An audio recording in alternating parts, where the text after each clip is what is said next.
would not mind, you can put on your camera, it's fine. I wouldn't want to take much of our time because I am also eager to learn. I want to understand how these things work. So first, biomimicry is gaining global attention as an innovative approach to sustainability.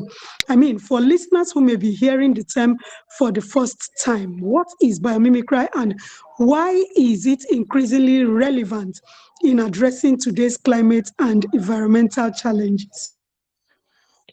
Thank you, Suzanne. Like I said, it's such a great pleasure to be doing this. Biomimicry is something I'm very passionate about. It's, as the name implies, it's a combination of two words, bio, which means life, and mimesis, which means copying, which means learning from. So biomimicry actually means copying. It's a practice. It means learning from nature and utilizing the processes, procedures that nature uses to do things, to do our own things. You will notice that nature does not kill things. But we, in the process, just like you introduced, when we want to build houses, we damage so much vegetation and we go ahead and destroy a lot of things. And then we build our nice, good looking houses and we live in them, having jeopardized biodiversity, having damaged so many things. We build those houses, we live in them, we put on generators, we emit into the atmosphere, we cook our food through emitting heat and all into the atmosphere. We bring out a lot of waste, we wear clothes once or twice, we dispose of them, we discard plastic, all of these things, we throw them into the soil. For each of them that goes and covers an area in the soil, prevents microorganisms which have their own purpose in the initial intent from growing. And as that happens, it limits the growth of the ecosystem. So biomimicry is here to the rescue and is much needed now that we have gone into, the world has moved into such a consumption culture it takes a lot off the cosmos. We want to use phones only once in a year and replace it with the latest phone that comes. We want to wear the latest baggy trouser. These cultures, as they come, and as a lot of our young people and Gen Zs sign on to these cultures, they are increasingly damaging the cosmos. And so that is why, as a person, I have picked interest in biomimicry to not just conserve the environment, but to also prevent accidents at work. I've even written a book on this, which I'll talk about later on. So this is an area of concern now because our world is building cultures that, in my opinion, are very destructive. There's a need, therefore, for us to go back to nature and learn from the core principles that founded the world in the first place, principles that for over 3.8 billion years have survived existence, which we are now about to exterminate by the oncoming practices. So yes, this is why this is very important at this time. So biomimicry is that practice of learning from nature, studying nature, learning its processes, procedures, and utilizing them to make life better and make the atmosphere, the ecosystem more habitable. Thank you. Awesome, awesome. The fact that we have to learn about nature and use it to conserve our environment, that is amazing. And that will take me quickly to the next question, which is, nature has spent billions of years, perfecting solutions to complex problems. We can't take that away. Can you share some practical examples of how industries and communities are applying nature-inspired solutions to reduce environmental impact and promote sustainable development? Thank you once again, Vivian and Susan. So again, you will see that nature has been fantastic to us in the sense that, we were thrown into a very fantastic world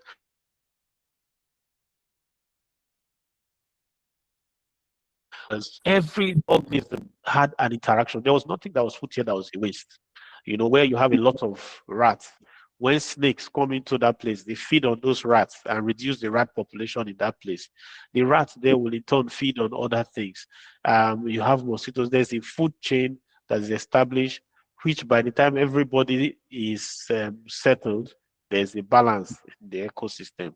But we've done our own bit, we've destroyed for 3.8 billion years from our scientific findings. Nature has been evolving, kind of taking care of growth and getting resilience. So, what are those things that across the world, from Japan to Germany to the US, scientists have gone back to nature and have learned a lot from our immune system, the way our immune system is balanced. You will see that immediately you have a small cut in your hand, your immune system replies to that automatically. That cut looks white. That whitish thing you are seeing there is white blood cells that your immune system has deployed to immediately handle that, so that the wound doesn't get infected. That is nature having an automated process better than the internet, to be able to quickly. So this is lessons from nature that we should, whenever things go wrong, there should already be a plan in place to address things that might go wrong. Not waiting when an emergency happens, the time to prepare has passed. Nature is always prepared to ensure that the response is timely. That's one. Secondly, Japan, scientists in Japan started building a train. That was called the bullet train in a place called Shinkansen in Japan. That train was always going through a tunnel. Each time it passed through that tunnel, there would be a boom sound, which would cause a lot of noise so that the inhabitants couldn't even stay, and a lot of energy is lost to that drag. But these scientists have tried, they have done all the calculations, they couldn't solve that problem. They sat down and decided to study the kingfisher bird. They noticed that the kingfisher bird does not eat anything except fish, and fish is in the water. Now, that bird has to always fly into the river. But each time it goes into the river, the fish doesn't even know that the bird is coming. So they found out, they studied the bird. They said, look, the way the beak, the skull of the bird was constructed was such that there's nothing like drag. As it changed from air to water, there's no disruption in the ecosystem. So they studied it, they drew the angles and found out what did nature do here that prevented that sound from happening. They saw the gradation, that gradation on the skull from the beak to the skull. They saw that this was how the problem was solved. They drew the diagrams, they used it to change the face of that train. And that took away the noise and the boom and increased the speed level of the train and made the train more effective. That's just one of the many ways that man is learning from nature. Then there are a lot of other ways.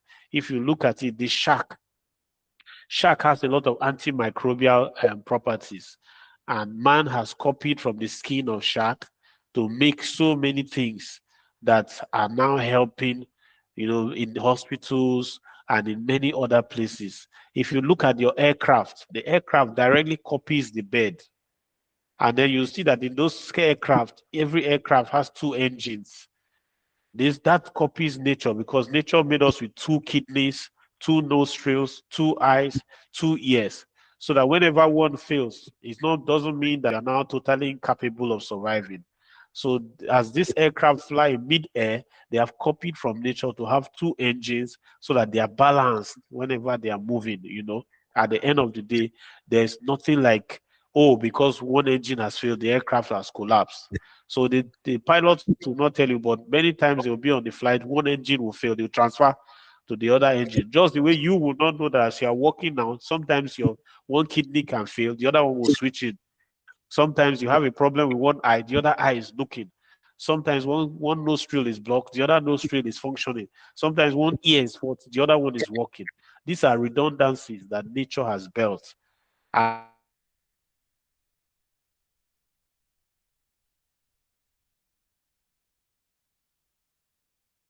use these redundancies to help us talking non-stop to give you different ways in which man has begun to gradually copy nature. And my book is nearly 1,000 pages. In that book, these are all the things I've talked about, talking about how man is copying from nature, how man must continue to copy from nature to prevent industrial accidents, because 2.7 million accidents, 2.7 million people die every year from poorly managed occupational health and safety at work across the world. This is ILO statistics. And if we copy from nature, we can reduce the statistics, reduce the number of people that have died, improve the gross domestic product of countries, because about $3 trillion of the world finances are lost every year to these accidents. So we need to learn from nature to be able to reduce these impacts. And this is very crucial at the moment. Thank you very much. Wow, wow, that is so much information. As a science student, I was listening attentively, when you were talking of 2 ears, kidneys, 2 nose, and it could resonate. I'm sure our Yeah. listeners are also learning so much from this. And if you are just joining in, this is Women Radio WFM 91.7. Nigeria's women radio for women and their families. And time check, it is 16 minutes before 12 noon. And we are on the show Climate Care, where I have Dr. Julius Akon, a safety culture architect and industrial risk leadership professional. To be a part of the program, please do well to call our phone lines 0700 0917 09155917 You can also call our toll free line 0800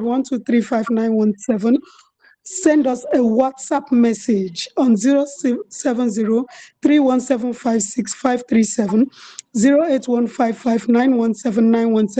And hey, you can watch us live on YouTube at WFM 917 or on our social media handles at WFM 91.917. I beg your pardon. And yeah, we've been on with Dr. Um, Julius. And so I have learned a whole lot. It will take me a lot to also digest this.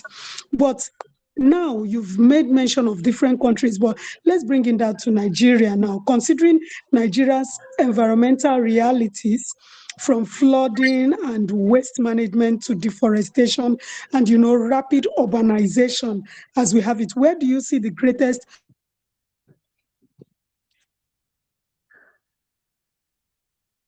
Sorry, I lost you there briefly.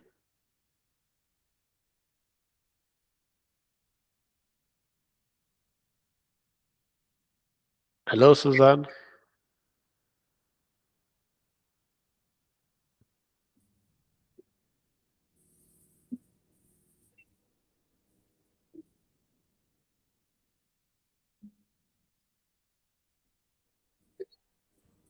Suzanne, I think you're having a network problem.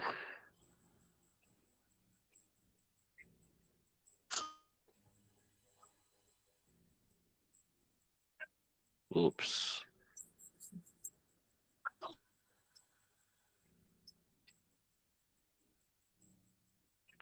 Hello, Suzanne.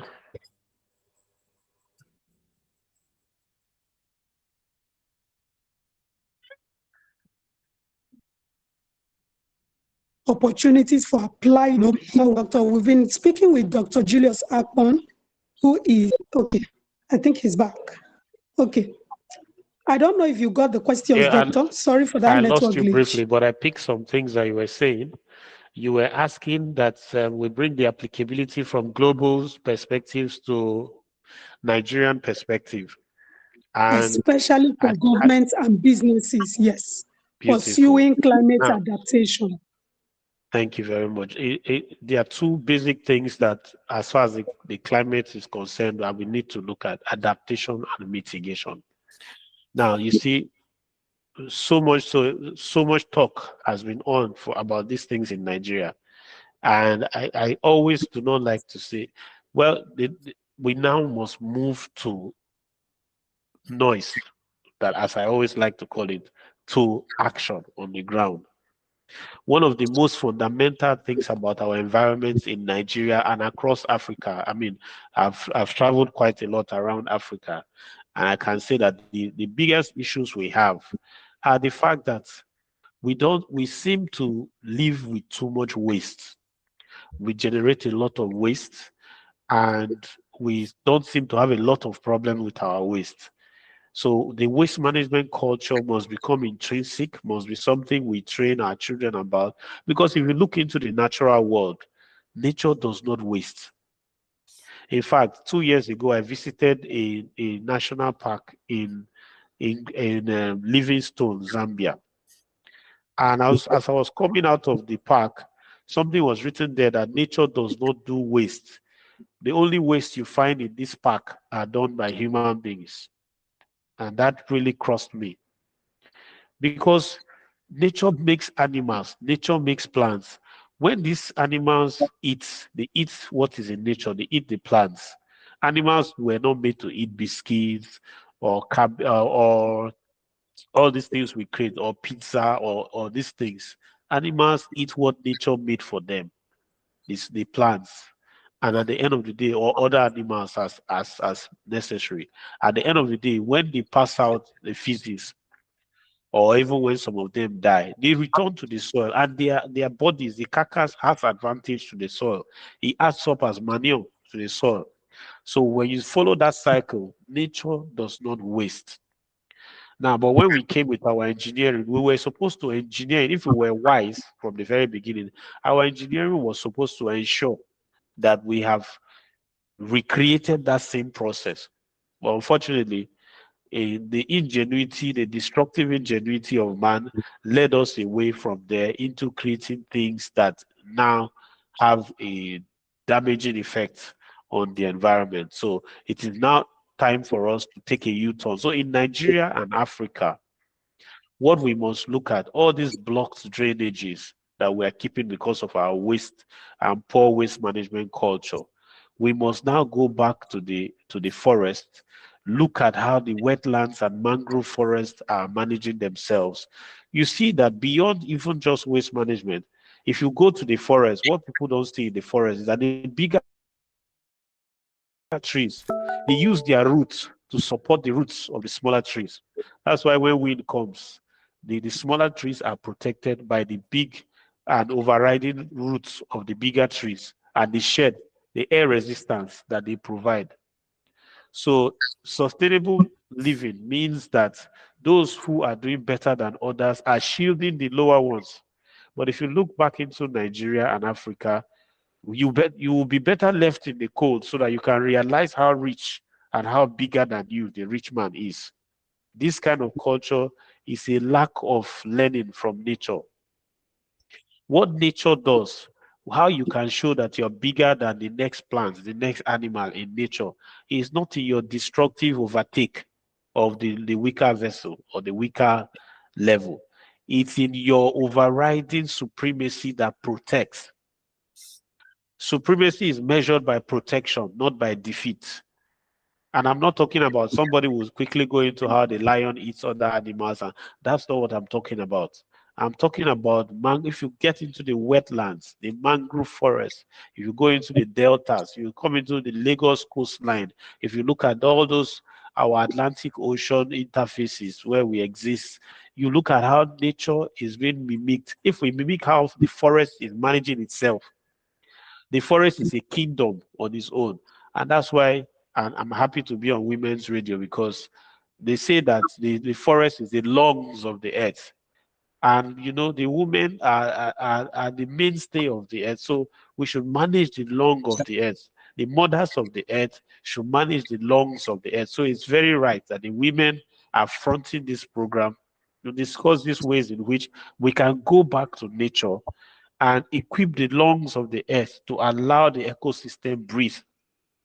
If the ecosystem does not breathe, we draw closer to not having anything to bequeath to generations coming after us. That makes us an irresponsible generation, a generation that is not able to leave a healthy environment to the oncoming ones. So if we were going to innovate in engineering, our best masterpiece was supposed to be nature itself, which engineers an end-to-end solution such that there's nothing like cradle to grave. There's only cradle to cradle, where you take something and eat, you throw that thing back into where it will regenerate and give you a cycle that will create another of that thing. Anything now that we have that is not able to get back in the process and bring back itself does not follow the course of nature. And that goes for the metals we build, that goes for the shirts we wear, that goes for the plastics we drink out of, that goes for glasses, that goes for everything else. So in Nigeria, we must now learn, we must now learn from. Unfortunately, I would have to interject a bit Okay. because time is never enough on this show. Yeah. But in your final words, if there is one lesson, just one lesson, humanity must learn from nature to secure a more sustainable future, what would that be for you, Doctor? Thank you very much. For me, for us to go back to nature, number one lesson humanity must learn is that nature builds and recreates and regenerates itself. Any thinking that we do that brings an external, a foreign material that damages part of nature is not sustainable. So for us to build sustainable systems, we must learn from nature. Anything you make, if you make a laptop, ensure that when that laptop gets old, we can put it back into the factory to create another laptop, not to throw it into the environment. Whatever you create, we must be able to put it back into the process that regenerates. If you make a biro, ensure that we can make that biro, put that biro into the factory and bring another biro from inside that biro. Otherwise, we are just a waste of space. So this is what, for me, we should learn from nature. We have not done well if we have not recreated this process. For me, it is crucially important that all of us are able to build systems that are regenerative and can recreate themselves. This is the sure way by which even the economies of the world, the politics of the world, everything else we are doing in the world, this is the only way they can become robust enough to support the next generation. Without this, we are just doing trial and error methods. And trial and error methods never actually take anybody anywhere. So this is my message, that we should, all the environmental agencies, policy making bodies, I mean, across the board, we must all learn to make our policies that regenerate themselves. And in that light, give back to the environment. If we continue to go the way we are going, in a very short while, even we ourselves would not be assured of the right kind of air we breathe. Because you see, right now, what is happening is we breathe out carbon dioxide, the plants take it, they make their own food, they give us fresh oxygen, which we breathe back into our systems. And for as long as we truncate this process, we will not have a smooth ride. So I'll be launching my book on September 5th, and that book has all of this information and more in it to help us, Okay. before. Yeah, Wow, it's been an amazing show this morning. And Doctor, I hope you would be open to coming in. You know what we yeah, do on Women Radio, most of the things we do, are yeah, on charity basis and all of that, sure, to ensure that we also promote this culture, especially for women and other vulnerable groups. A big thank yeah, you to Dr. Julius Sapong, a safety pleasure. culture architect and industrial risk leadership professional, for joining us today and sharing your insights. For me, ultimately, biomimicry is more than an engineering tool. Sure, It is a yeah, philosophy of survival. Nature has thank already you. solved Yes, the exact environmental challenges we face today, operating entirely on renewable energy, recycling all waste, and yeah, resiliently, adapting to change. If we want to secure a sustainable future, we must stop forcing nature to adapt to us. Instead, we must learn to adapt to nature, reshaping our industries and minds to become a welcome, functioning part of the living earth. Thank you for listening to Climate Care on Women Radio WFM 91.7. Special thank thanks to you. my producer Aisha Sani and my executive producer Ton Okewale Shonaya. Thank you to my amazing guest, Dr. Julius Akpon. My name is Yeah, Susan Ihoma. Until next time, stay informed, stay engaged, and remain climate conscious and have a fantastic weekend. Thank you. thank you very much. Bye.